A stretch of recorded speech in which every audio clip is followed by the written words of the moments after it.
नारद जी कहते हैं कि हे श्री नारायण, हरि के अंश से उत्पन्न हुए महाभाग नारायण, आपकी कृपा से मैंने गणेश जी का सारा शुभ चरित्र सुन लिया है। किंतु हे ब्राह्मण, विष्णु ने उस बालक के धड़ पर गजराज के 2 दांतों वाले मुख को जोड़ा था, फिर वह शिशु एक दंत कैसे हुआ और उसका दूसरा दांत कहाँ चला गया? यह प्रसंग तो मुझे बतलाने की कृपा कीजिए, क्योंकि आप तो सर्वेश्वर हैं, दयालु हैं, कृपालु हैं। इस पर नारायण जी कहते हैं कि हे नारद, गणेश जी के एक दंत होने की बहुत ही रोचक कथा है। एक बार देवी पार्वती और भगवान शिव कक्ष में शयन कर रहे थे और द्वार पर गणेश जी पहरा दे रहे थे। तो उसी समय कार्तवीर्य का वध करके परशुराम जी अति उत्साहित होकर कैलाश पर पहुंचे और तत्काल शिव जी से मिलने की इच्छा प्रकट की। लेकिन गणेश जी ने परशुराम जी को शिव के पास कक्ष में जाने से रोक दिया। अब ऐसे में परशुराम जी क्रोधित हो गए और गणेश जी से युद्ध करने लगे। गणेश जी से पराजित होने पर परशुराम जी ने शिव जी के द्वारा दिए गए परशु से ही गणेश जी पर प्रहार किया। इससे गणेश जी का जो बायां दांत था वो कट गया और इसीलिए गणेश जी एक दंत कहलाए। तो हे नारद, इसी गणेश के एक दंत प्रसंग में मैं तुम्हें जमदग्नि के आश्रम पर कार्तवीर्य का स्वागत सत्कार हुआ। कार्तवीर्य का बलपूर्वक कामधेनु को हरण करने की इच्छा प्रकट हुई और कामधेनु के द्वारा उत्पन्न हुई सेना के साथ कार्तवीर्य की सेना का युद्ध हुआ, ये कथा सुनाता हूँ। मंत्री के कहने पर वह दुर्बुद्धि राजा मुनि से उस गो की याचना करने के लिए उद्यत हो गया, क्योंकि वह उस समय सर्वदा काल पाश में बंधा हुआ था। भला पुण्य अथवा उत्तम बुद्धि क्या होती है, क्योंकि होनहार होने पर ही तो उसकी बलि होती है। इसी कारण पुण्यवान और बुद्धिमान होकर भी राजेंद्र कार्तवीर्य दैववश ब्राह्मण से याचना करना चाहता था। पुण्य से भारतवर्ष में पुण्य रूप कर्म और पाप से भयदायक पाप रूप कर्म प्रकट होता है।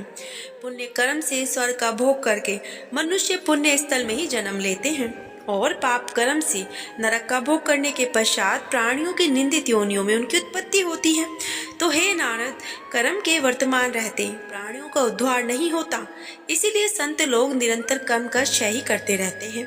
वही विद्या, वही तप, वही ज्ञान, वही गुरु, वही भाई बंधु, वही माता, वही पिता, वही सार्थक पुत्र होते हैं, जो कर्म क्षय में सहायता करते हैं।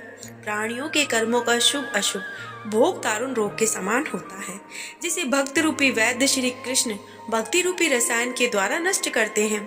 जगत का धारण पोषण करने वाली बुद्धिदायिनी माया प्रत्येक जन्म में सेवा किए जाने पर संतुष्ट होकर भक्तों को एक भक्ति प्रदान करती है। हर्ष के साथ अंजलि बांधकर भक्ति पूर्वक राजा विनय करने लगा। राजा ने कहा, भक्तों पर अनुग्रह करने के लिए उद्यत रहने वाले हे भक्तेश, आप तो कल्पतरु के समान हैं। अतः मुझ भक्त को कामना पूर्ण करने वाली इस कामधेनु को भिक्षा रूप में प्रदान कर दीजिए। तो तपोधन, आप जैसे दाताओं के लिए भारतवर्ष में कोई वस्तु अदय नहीं है। मैंने सुना भी है कि पूर्व काल में दधीची ने देवताओं को अपनी हड्डी दे डाली थी। तो हे तपोराज, आप भी भारतवर्ष में लीला पूर्वक समूह में कामधेनुओं की सृष्टि करने में समर्थ हैं।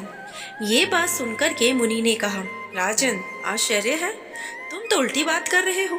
अरे मूर्ख, छली नरेश, मैं ब्राह्मण होकर क्षत्रिय को दान कैसे दे सकता हूँ? इस कामधेनु को परमात्मा श्री कृष्ण ने गोलोक में यज्ञ के अवसर पर ब्रह्मा को दिया था। अतः प्राणों से बढ़कर प्यारी यह गौ देने योग्य नहीं है। भूमिपाल, फिर ब्रह्मा ने इसे अपने प्रिय पुत्र भृंगु को दिया और भृंगु ने इसे मुझे दे दिया है। इस प्रकार यह कपिला मेरी पैतृक संपत्ति है। ये कामधेनु गोलोक में उत्पन्न हुई है, अतः त्रिलोकी में दुर्लभ है। तब भला मैं लीला पूर्वक ऐसी कपिला की सृष्टि करने में कैसे समर्थ हो सकता हूँ? ना तो मैं हलवा हूँ और ना ही तुम्हारी सहायता से बुद्धिमान व्यक्ति हूँ। मैं अतिथि को छोड़कर शेष सब को क्षण मात्र में भस्मात करने की शक्ति रखता हूँ। अतः अपने घर जाओ और अपने स्त्री पुरुषों की ओर ध्यान दो। मुनि के इस तरह कठोर वचन को सुनकर राजा को बहुत ही ज्यादा क्रोध आ गया। तब वह मुनि को नमस्कार करके सेनाओं के मध्यम में चला गया। उस समय भाग्य ने उसे बांधित कर दिया था, अतः क्रोध के कारण उसके होठ फड़क रहे थे। उसने सेना के निकट जाकर बलपूर्वक गौओं को लाने के लिए नौकरों को भेजा। इधर शोक के कारण जिनका विवेक नष्ट हो गया था, वे मुनिवर जमदग्नि कपिला के सन्निकट जाकर रोने लगे और उसे सारा वृतांत कह सुनाया। तब भक्तों पर अनुग्रह करने के लिए उद्यत रहने वाली वह गौ माता, जो साक्षात लक्ष्मी स्वरूपा थी, ब्राह्मण को रोता देखकर कहने लगी। सुरभि ने कहा, मुने, जो निरंतर अपनी वस्तुओं का शासक, पालक और दाता है, चाहे तो वो इंद्र हो चाहे हलवाहा, वही अपनी वस्तु को दान कर सकता है। तो हे तपोधन, यदि आप स्वेच्छानुसार मुझे राजा को दे देंगी, तभी मैं स्वेच्छा से या आपकी आज्ञा से उसके साथ जाऊंगी।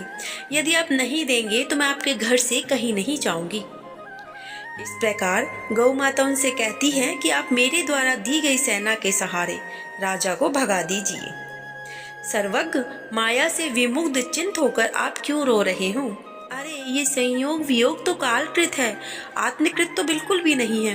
आप मेरे कौन है, मैं आपकी कौन हूँ, यह संबंध तो काल के द्वारा नियोजित है। जब तक ये संबंध है तभी तक आप मेरे हैं। मन जब तक जिस वस्तु को केवल अपना मानता है, उस पर अपना अधिकार समझता है, और तभी तक उसके वियोग में वह दुखी रहता है। इतना कहकर कामधेनु ने सूर्य के सदृश कांतिमान नाना प्रकार के शास्त्रार्थ और सेनाएं उत्पन्न कर दी। उस कपिला के मुख से विभिन्न प्रकार के करोड़ों करोड़ों खड्गधारी, शूलधारी, धनुर्धारी, दंड, शक्ति, गदाधारी शूरवीर निकल आए। करोड़ों वीर राजकुमार और मिलेच्छ निकले। इस प्रकार कपिला ने मुनि को सेनाएं देकर उन्हें निर्भय कर दिया और कहा कि ये सेनाएं युद्ध करेंगी, वहां आप मत जाइए। उस सामग्री से संपन्न होने के कारण मुनि को अत्यंत ही हर्ष उत्पन्न हुआ। इधर राजा के द्वारा भेजे गए भृत्य ने लौटकर राजा को सारा वृतांत कह सुनाया।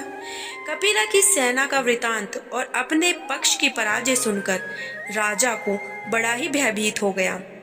अब भय से व्याकुल और मन में कातरता कार्तवीर्य के छा गई और उसने अपने दूत भेजकर अपने देश से और सेनाएं मंगवाई।